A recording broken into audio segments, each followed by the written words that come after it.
जो श्रीमंत वर्ग आहे, जो बुद्धिमान वर्ग आहे, याच्याकडे पैसे भरपूर आहेत किंवा आवश्यकतेपेक्षा जास्त किंवा आवश्यक तेवढे आहेत, तो धर्माच्या मार्गावर चालायला त्याला सोपं जातं. म्हणजे एखाद्या कंपनीचा शेट आहे म्हणा किंवा मोठा त्याच्याकडे व्यवसाय आहे, तर त्याच्याकडे एवढे पैसे असतात की त्याला रोज कंपनीत नाही गेलं तरी चालतं. पण तो का जातो? तर त्याला ते गोरखधंदा म्हणून जातो. असं काही त्याला दुसरं काहीच नसतं म्हणून. पण धर्माच्या मार्गावर चालायला लागल्यानंतर मग ते कमी होतं. म्हणजे सारसूत्र असं आहे की जर तुमच्याकडं तुम्ही जर 2 दिवस काम केलं आणि तुम्हाला जर 5 दिवस बसून राहण्याची सुविधा असेल तर तुम्ही 2च दिवस काम करा. 5 दिवस तुम्ही धर्माची साधना करा, व्यायाम करा, अध्यात्मामध्ये उन्नती करा, अजून नवीन कुठल्या तरी क्षेत्रामध्ये काम करा. आपल्या घरामध्ये काही भांडणं असतील तर ते बसा. नेटफ्लिक्स कंपनीसारखं किंवा काय समस्या निर्माण झाली नेमकी, मग आता काय करता येईल, सकारात्मक बदल कसा करता येईल, अनेक प्रश्न असतात, त्याला अनेक गोष्टी जाणून घ्यायच्या असतात. ते तो करू शकतो. परंतु मनुष्य नाही का, उलट त्याला सुट्टी असल्यावर करमत नाही. पाश्चिमात्य राष्ट्राला जर 1 महिना सुट्टी दिली ना तर पाश्चिमात्य राष्ट्र पूर्णपणे पागल होऊन जाईल. त्याला गोरखधंदा पाहिजे, काहीतरी काय ना काय गोरखधंदा असला म्हणजे बरं असतं त्याला. तर हे अत्यंत चेतनेचा खालचा स्तर आहे की जर तुम्हाला ऑफिसमध्ये गेलं तरच कर मिळेल, तुम्हाला तुमच्या खुर्चीवर बसलं तरच कर मिळेल, हा अत्यंत खालचा स्तर झाला.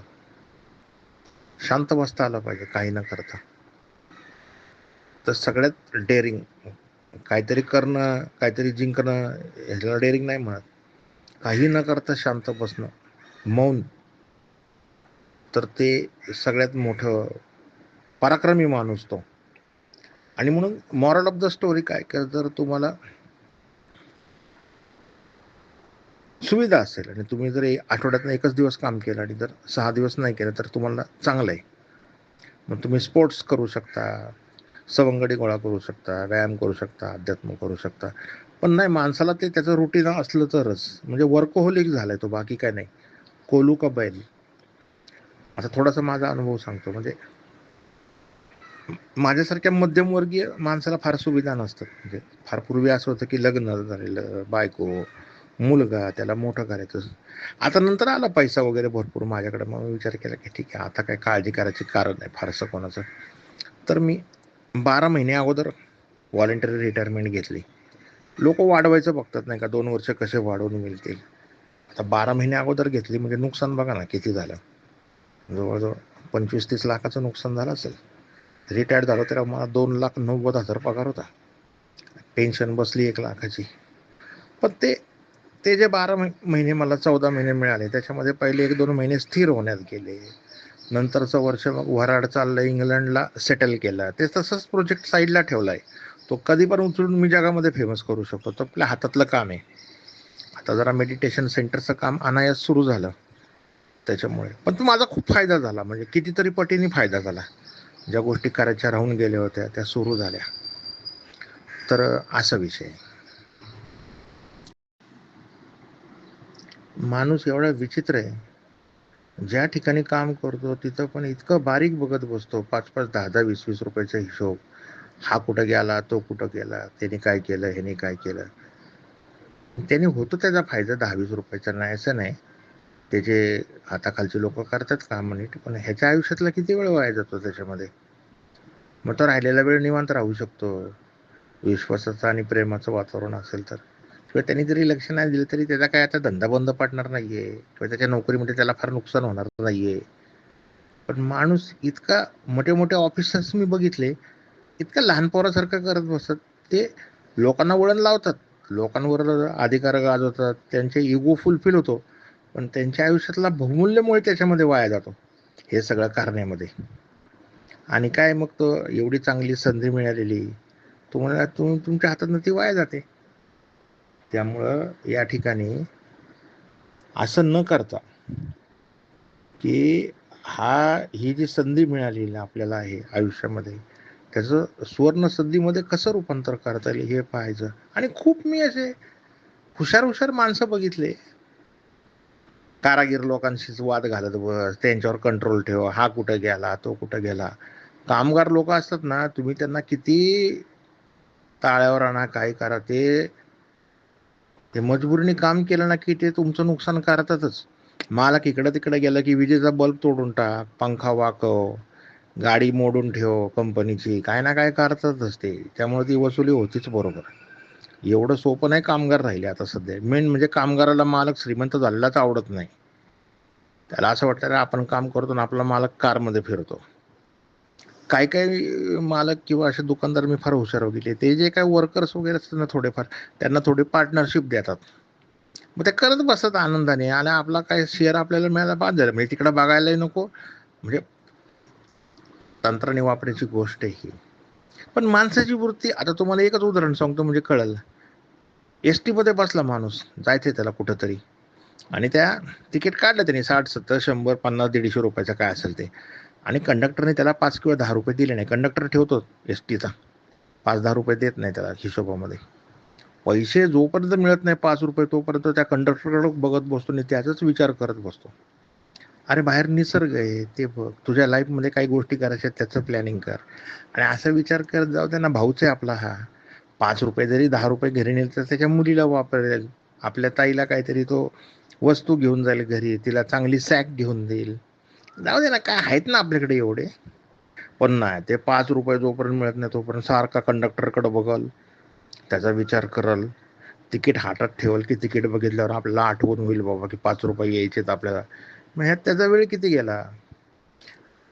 त्याच्याकडनं 10 रुपये नाही आले, 5 ते सोडूनच द्यायचे. असंच त्याच्याकडे ते उतरताना पण मागायचे नाही, उलटे असू दे असू दे म्हणायचं नाही का. त्यालाही समाधान मिळतं आणि काय त्याने आपलं फारसं नुकसान होत नाही. हे एक उदाहरण सांगितलं तुम्हाला. तर आता सुविधा खूप आहेत माणसाला उपलब्ध, पैसा पण भरपूर आहे, सगळं आहे.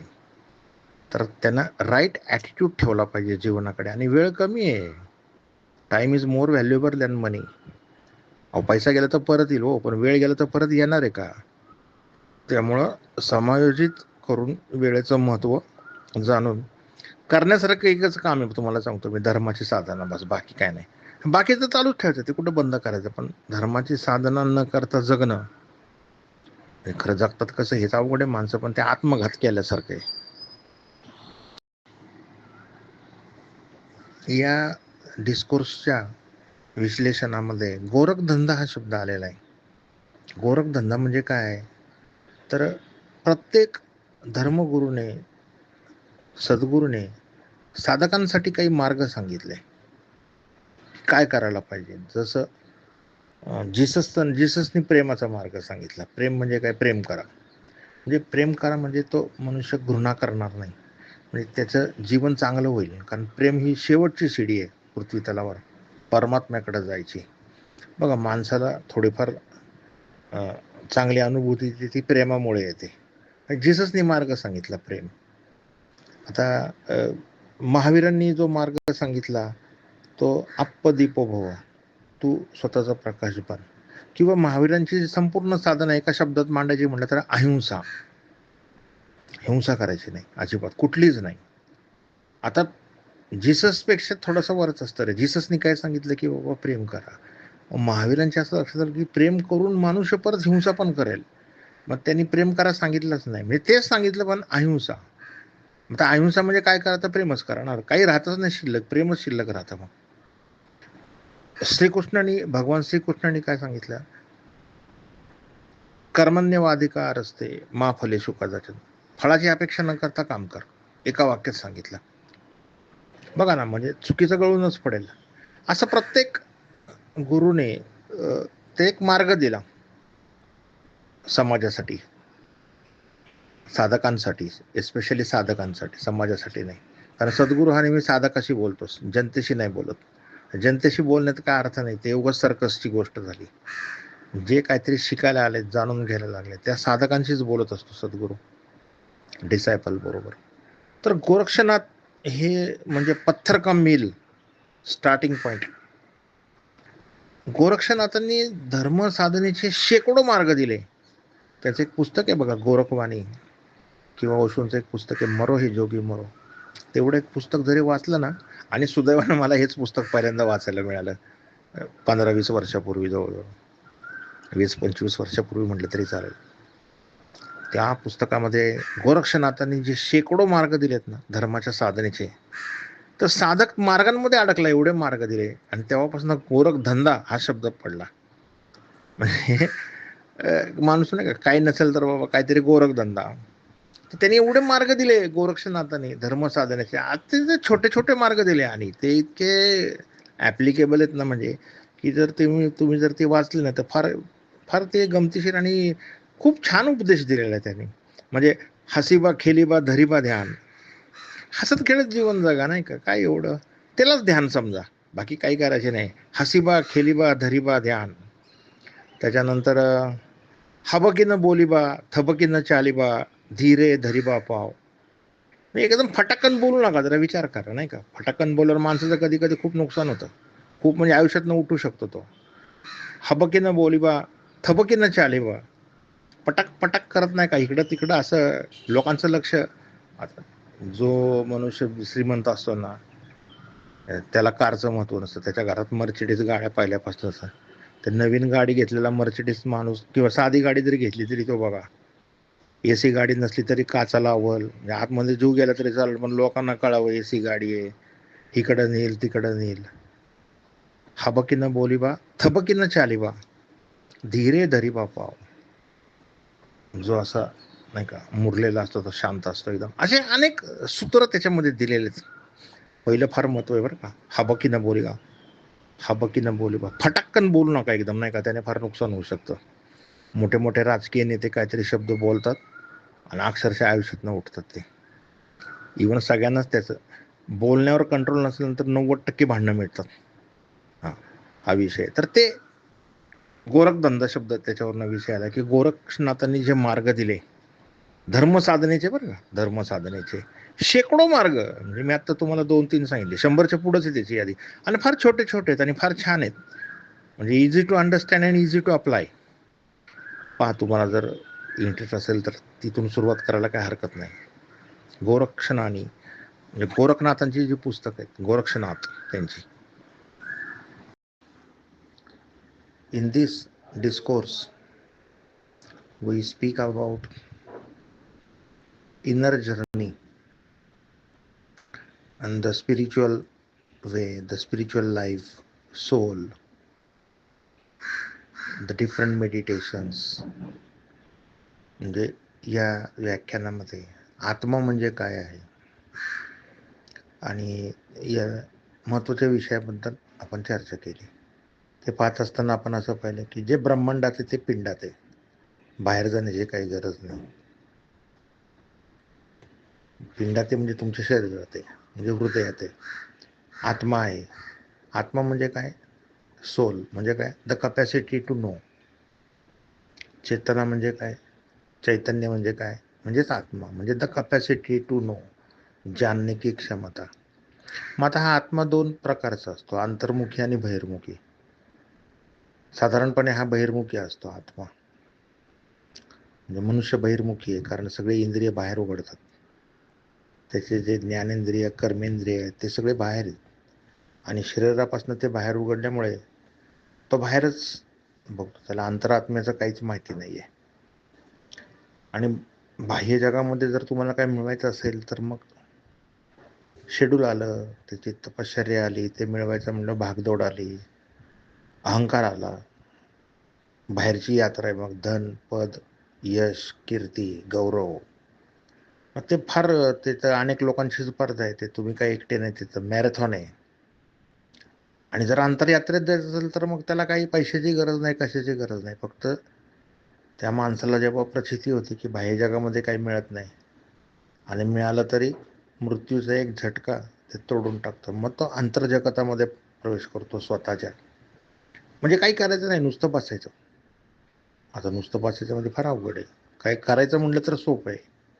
अंतरयात्रेला पैसे लागत नाही, कारण काही गरज नाही, आपल्या स्वतःच्याच आतमध्ये डोकवायचं आहे. अंतरयात्रामध्ये कशाचीही गरज नाही, पैशाची नाही, काही नाही. कोणाकडे जायचं नाही, कोणाला काही मागायचं नाही, कोणाकडनं काही अपेक्षा नाही. तर स्वतःचीच ती यात्रा आहे. म्हणून असं म्हणतात की जे ब्रह्मांडात आहे ते पिंडात आहे. आपण याच्यावर बोललो, इनर जर्नी. इनर जर्नी महत्वाची. इनर जर्नी म्हणजे आत्म्याचा अंतर्मुखी होणं. आता आत्मा हा अंतर्मुखी असतो ना बहिर्मुखी असतो. तर आत्मा बहिर्मुखीच आहे माणसाचा. त्याची यात्रा चाललेली धन, पद, यश, कीर्ती, गौरव. आणि मग समजा एखादा माणूस जर त्याच्या दारामध्ये बसलेला आहे आणि रस्त्यावर बघतोय बाहेरचं, तर त्याचं संपूर्ण लक्ष रस्त्यावर आहे. त्याला स्वतःचं घर विस्मृत होऊन जाईल. तसं झालंय माणसाचं, की माणूस हा उमऱ्यावर बसून घराच्या रस्ता बघतोय, त्यामुळे त्याची सगळी दृष्टी बहिर्दृष्टी आहे, बहिर्यात्रा, बहिरात्मा. अंतरात्मा म्हणजे तो जेव्हा सगळं सोडून देईल यात्रा बाहेरची आणि शांत थांबेल. शांत थांबेल म्हणजे अंतरयात्रा सुरू होईल.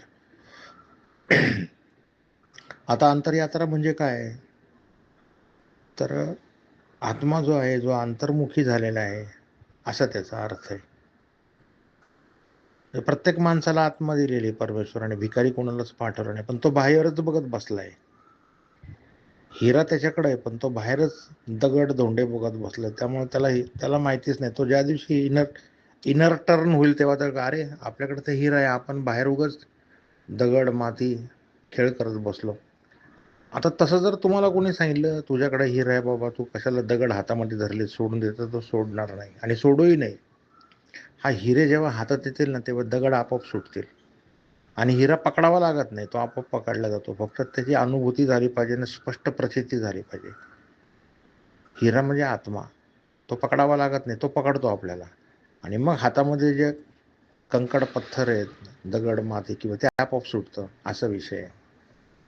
आता ह्या सगळ्या गोष्टी समजण्यासाठी एक छोटीशी कथा सांगतो तुम्हाला.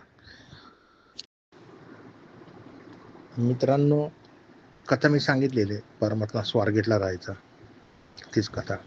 ते जरा पहिला जो मेसेज पाठवला त्यातले काही मुद्दे क्लिअर व्हावेत म्हणून आता एक 3-4 लिंक तुम्हाला मी पाठवल्या. थोडंसं करेक्शन आहे त्याच्यामध्ये. मी असं म्हटलं की प्रत्येक धर्मगुरूने एक मार्ग सांगितला, तसं महावीरांनी सांगितलं आप्प दीपो भव, आणि तो गौतम बुद्धांनी सांगितलाय आप्प दीपो भव. महावीरांचा मार्ग फक्त अहिंसा आहे.